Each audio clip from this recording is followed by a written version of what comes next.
Bonjour à tous et bienvenue dans ce Morning Bull Live. Nous sommes le 1er novembre 2022 et on est toujours en plein suspense. On attend toujours ce qui pourrait éventuellement se passer demain.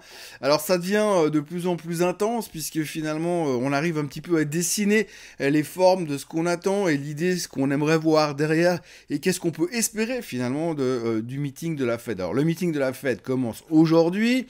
On aura nos réponses demain soir. Vous le savez déjà, on ne parle que de ça. Hier, on a eu l'inflation en Europe, on a à peine réagi dessus. La seule chose qui nous intéresse, c'est ce que pourrait éventuellement peut-être dire Monsieur Powell. Alors, on fait le point sur l'inflation et sur ce que Monsieur Powell pourrait éventuellement peut-être, mais c'est même pas sûr, nous raconter demain soir.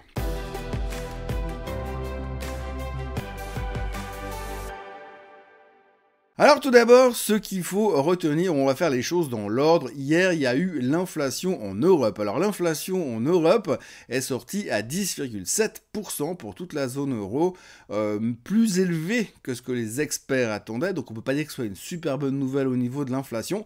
Mais en même temps, quand on entend parler les différents membres de la BCE, on a l'impression que tout est sous contrôle et qu'ils gèrent parfaitement la chose.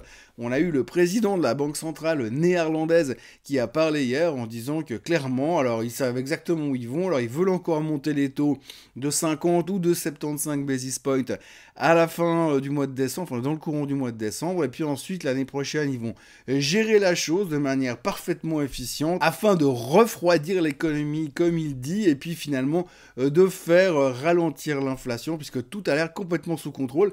C'est incroyable, quand on voit le texte et quand on voit ce que le gars a raconté hier, on a vraiment l'impression que les mecs ils savent exactement ce qu'ils sont en train de faire, comment ils vont le faire, à quelle date ils vont le faire et quelles seront les conséquences sur l'économie. Alors on s'est juste rendu compte quand même que ils n'ont rien vu venir l'année dernière, donc aujourd'hui ils y vont à tâtons et on ne sait pas s'ils sont en avance, en retard et à quelle vitesse ça va aller. Mais là, par contre, les gars, ils arrivent à venir à la télé, la gueule enfarinée pour te dire non, mais tout va bien, les mecs, c'est bon, on maîtrise le sujet, regardez, on va faire comme ça. Et puis, dans 18 à 24 mois, l'inflation sera à 2%, le marché sera 30% plus haut, elle est belle, ça rigole, il n'y a plus aucun souci. Il n'y a plus aucun souci puisque tout le monde est en train, finalement, de se poser des questions sur la suite des événements. Alors, si vous lisez un petit peu la presse financière de ces 24 dernières heures, tout le monde vient avec son avis, tout le monde dit ce que l'on doit espérer ou ce qui pourrait éventuellement se produire.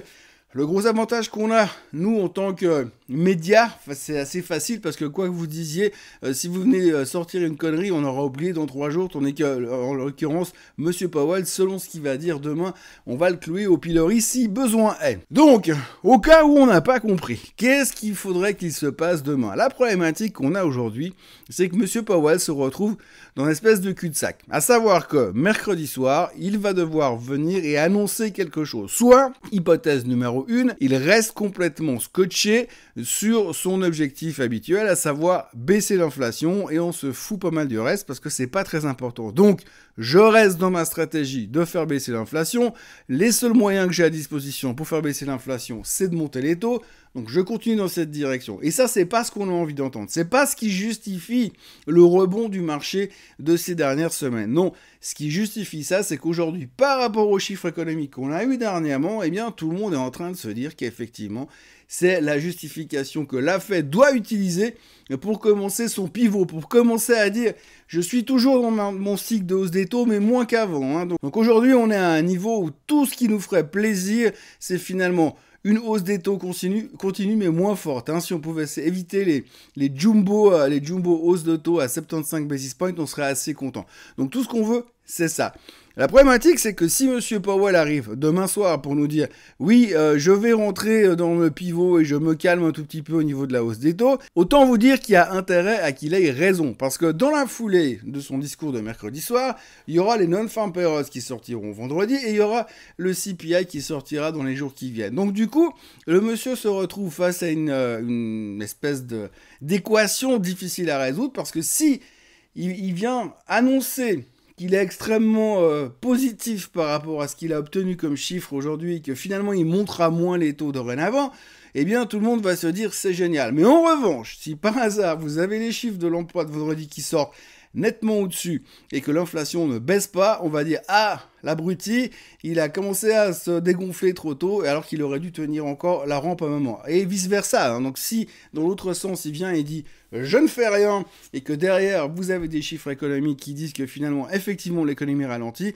eh bien, on va commencer à l'accuser de précipiter volontairement l'économie américaine en récession. Donc voilà, on en est là, puisque finalement aujourd'hui vous avez un patron de la Fed qui doit prendre une décision, et en fonction de la décision qu'il va prendre, le marché sera conforté dans son rallye dans lequel il est, donc on parle déjà d'une hausse supplémentaire en direction des 4100, 4150 qui correspondent à la moyenne mobile des 200 jours, et puis qu'ensuite on pourra parler vraiment de Christmas rally et de rallye de fin d'année, comme quoi tout ira bien dans le meilleur des mondes. Le problème, c'est qu'on n'en sait rien, effectivement, parce qu'il se pourrait très bien encore que l'économie soit toujours en phase d'expansion et que ça peut être un problème de couper cette dynamique d'anti-inflation, on va dire, cette dynamique de hausse des taux trop vite. Évidemment que nous, dans le marché, on aimerait bien que ça se produise, mais de l'autre côté, le job d'un banquier central, c'est d'aller voir un tout petit peu plus loin et d'essayer d'anticiper les choses de manière différente. Et aujourd'hui, si on coupe cette dynamique trop vite, eh bien peut-être qu'on va se dire, eh bien on n'a juste pas suffisamment éteint l'inflation, et donc du coup on risque d'avoir les mêmes problèmes dans 6 mois. Donc en gros, ça va être extrêmement compliqué pour Monsieur Powell. Je crois qu'il n'y a personne sur cette terre aujourd'hui qui aimerait être dans ses chaussettes, parce que ça n'a pas fini de rigoler, il n'a pas fini de rigoler, il va devoir trouver vraiment la manière de le faire et de le dire. Et autant vous dire que demain soir, le marché sera extrêmement attentif à ce qui va nous sortir, mais en plus, le plus intéressant sera de voir ce que les non-farm payrolls vont nous sortir pour savoir si la décision que la Fed a prise mercredi soir est juste ou pas. Autre sujet du jour qui est moins important que la Fed pour l'instant, c'est le pétrole. Alors le pétrole, vous savez, c'est un peu le Dallas des marchés financiers depuis quelques temps, puisque vous avez l'OPEP qui veut continuer à maintenir un niveau de production relativement bas pour garder un prix du baril relativement haut, et de l'autre côté, vous aviez Monsieur Biden qui veut à tout prix faire baisser le prix du baril pour pouvoir faire baisser le prix du gallon à la pompe, pour pouvoir satisfaire ses fellow Americans et que ces derniers puissent voter pour lui lors des élections midterms. Le problème dans tout ça, c'est que pour l'instant, le pétrole ne baisse pas vraiment. Et donc, Monsieur Biden cherche par tous les moyens une solution pour essayer de faire baisser le prix du baril. Alors, il a essayé de balancer des barils de la réserve stratégique sur le marché, mais ça marche pas des masses. Donc maintenant, il s'en prend gentiment aux majors pétrolières. Alors, c'est vrai que quand on regarde les publications des chiffres trimestriels ces derniers jours, les majors pétrolières ont juste fait un carton, hein. Les revenus de Exxon sont indécents, les bénéfices sont indécents, même chose chez Chevron, enfin bref, ceux qui cartonnent aujourd'hui, c'est les pétrolières. C'est un peu comme les technos il y a 3-4 ans en arrière, où on se disait, de toute façon, les technos, ils gagnent tellement de fric, c'est tellement facile, c'est easy going, c'est the place to be, et bien maintenant, c'est un peu les pétrolières qui sont en train de vivre ce sentiment. Hier, M. Biden a fait un bref discours à la Maison-Blanche pour dire qu'il trouvait inadmissible que les pétrolières, les majors pétrolières ne pensent pas d'abord à baisser le prix du baril pour favoriser la vie des Américains, avant de commencer à redistribuer des dividendes à leurs actionnaires. Le seul problème, c'est qu'effectivement, eh bien, ces actions, ces sociétés, eh bien, ils ont tendance à vouloir quand même d'abord soigner les actionnaires plutôt que soigner les consommateurs, tout simplement. C'est pas vraiment leur problème. Donc, il y a une petite dissension là-dessus, et Monsieur Biden a accusé les majors pétrolières de profiter de la guerre. Ça paraît un peu tiré par les cheveux, mais peu importe. Selon lui, il profite de la guerre et il les encourage à trouver des solutions différentes. Sinon, c'est lui qui va les forcer à faire.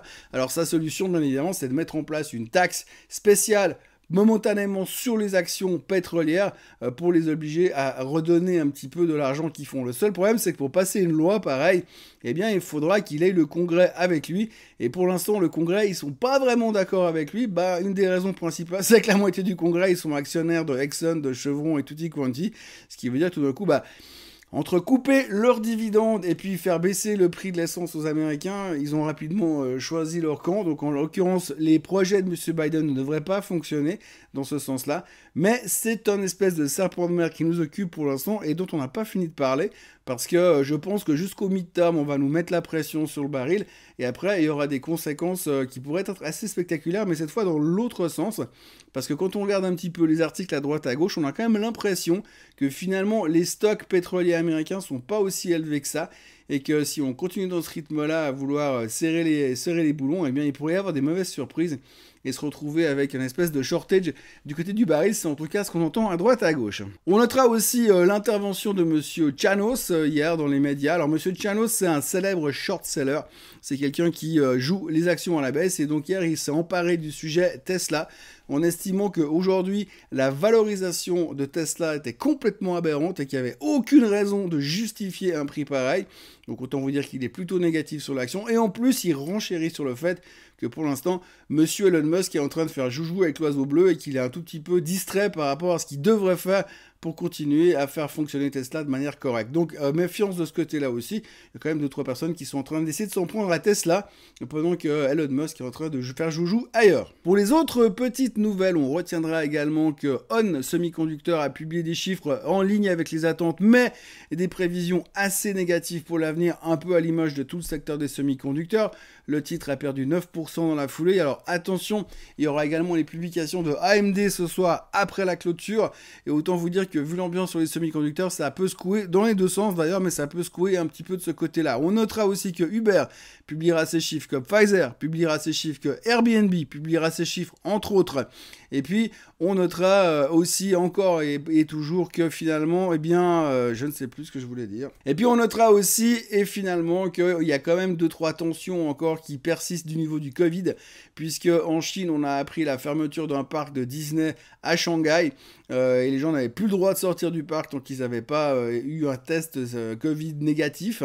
Donc on est en pleine délire de liberté en Chine en ce moment. Même chose chez Foxconn, où ils ont dû fermer la moitié, si ce n'est pas plus, de l'usine. Donc Foxconn, c'est eux qui fabriquent les iPhones, et donc ils ont dû fermer la moitié de l'usine parce qu'il y avait aussi une espèce de résurgence du Covid dans la région. Donc on continue un peu dans cette espèce d'immense Muppet Show du côté Covid en Chine, et ça continue à mettre un petit peu la pression sur l'économie chinoise, bien sûr, pour l'instant. Néanmoins, quand on regarde ce matin, les indices en Asie sont plutôt à la hausse. C'est spectaculaire à Hong Kong, avec tout ce qu'ils ont baissé, ils ont largement de quoi remonter gentiment. Et puis aujourd'hui, très peu de chiffres économiques, si ce n'est qu'il y aura le Redbook aux États-Unis, qu'il y aura aussi le PMI manufacturier aux États-Unis, et puis évidemment le début du FOMC meeting. Mais comme ils vont rien nous dire aujourd'hui qu'il faut attendre demain soir, eh bien on a encore de quoi aborder le sujet encore une fois dès demain. Voilà, d'ici là, je voudrais vous souhaiter tout d'abord une excellente journée, vous remercier d'être là tous les matins. N'oubliez pas de vous abonner à la chaîne Swissquote en français, de liker cette vidéo, de la partager, et de revenir me revoir demain matin pour un nouveau Morning Bull Live, où je vais vous parler encore une fois de la Fed. Mais je vous jure, à partir de jeudi matin, non peut-être pas jeudi matin, mais à partir de vendredi, on parlera plus de la Fed, mais on parlera des non-farm payrolls. Allez, bonne journée à tous, à demain, bye bye.